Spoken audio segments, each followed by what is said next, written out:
Hai semua para penggila catur, kembali lagi di channel Mesin Catur. Bersama saya, Bang Kemal. Kalian semua bisa menyingkat nama saya menjadi Bang Ke.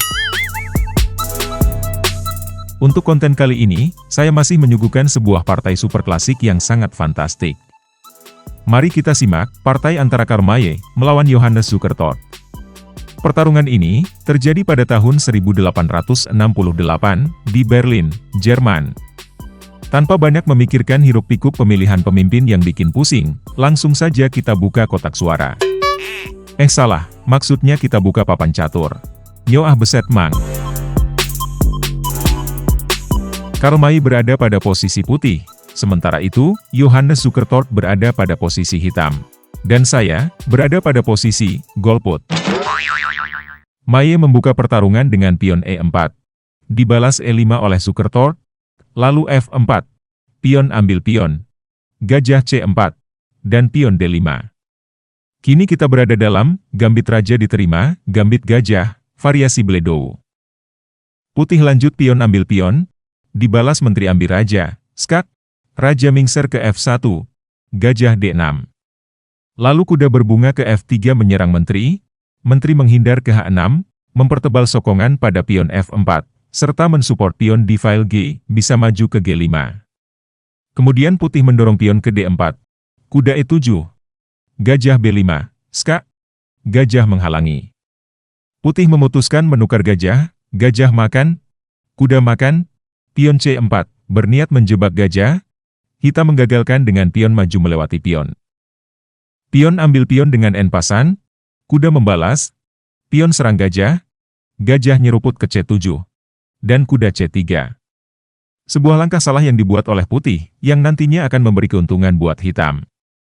Mesin catur menyarankan, putih seharusnya menempatkan menteri di E2, menyerang raja. Kalau hitam menghalangi dengan menteri, pion akan maju ke D5, menggarpu menteri dan kuda. Mau tidak mau, hitam akan melakukan pertukaran, menteri makan, raja membalas, kuda jumping ke B4 mengancam pion. Pion ancam balik gajah. Gajah mundur. Pion maju, kuda mundur. Setelah pion maju, pion mayoritas putih di sayap menteri, akan menjadi momok yang menakutkan. Kita balik ke permainan. Setelah kuda jumping ke C3, hitam memutuskan untuk rokade ke sayap menteri, mengamankan diri. Sementara itu, di sini kita lihat, posisi Raja Putih masih sangat rentan terhadap serangan, dan butuh beberapa langkah untuk parkir ke dalam istana. Kita lihat juga, dengan keadaan yang sulit buat gajah berkembang, karena terhalang pion F4. Lalu putih lanjut menteri C2, kuda F6, menteri melangkah lagi ke C4, membidik pion. Dibiarkan oleh hitam, hitam lebih memilih menggeser benteng H, ke E8.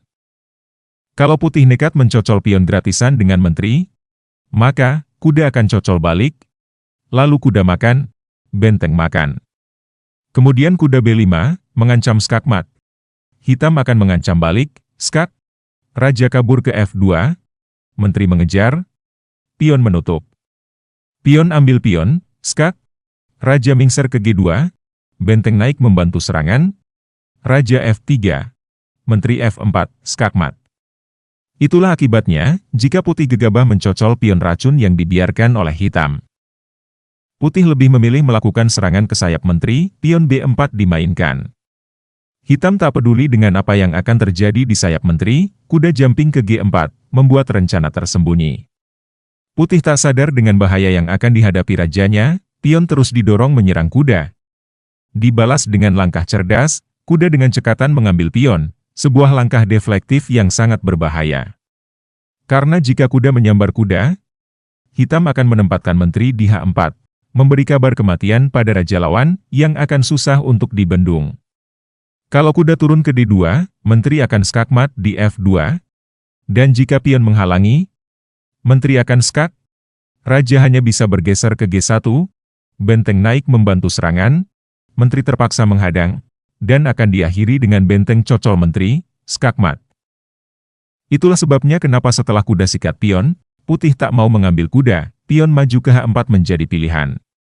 Akan tetapi, ini membuat petak G3 menjadi lemah.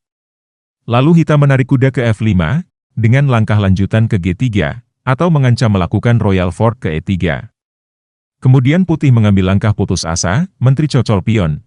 Dibalas kuda cocol raja, skak. Setelah raja menghindar ke G1, Johannes Zukertort membuat langkah yang sangat gila.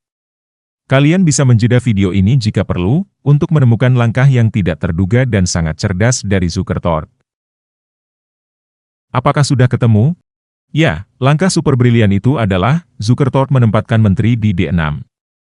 Langkah yang cukup gila, dia memanfaatkan diagonal gelap yang sangat rentan, karena jika pion menerima pengorbanan, gajah akan menyerang raja, skak, kuda menghalangi, pion E1, skakmat. Membaca hal itu, Karomai menempatkan gajah ke A3. Direspon menteri naik ke D3, mengancam kuda, sekalian menyerang raja di E3. Dijawab dengan langkah putus asa lagi, kuda lompat ke D5, mengancam skakmat. Sejurus kemudian, Zukertort kembali membuat langkah yang sangat cemerlang. Dia mengorbankan menteri ke F1, memaksa benteng menerima pengorbanan, dan disudahi dengan sangat fantastis, kuda jumping ke E2, skakmat. Sungguh-sungguh sebuah permainan yang sangat indah dari Johannes Zukertort.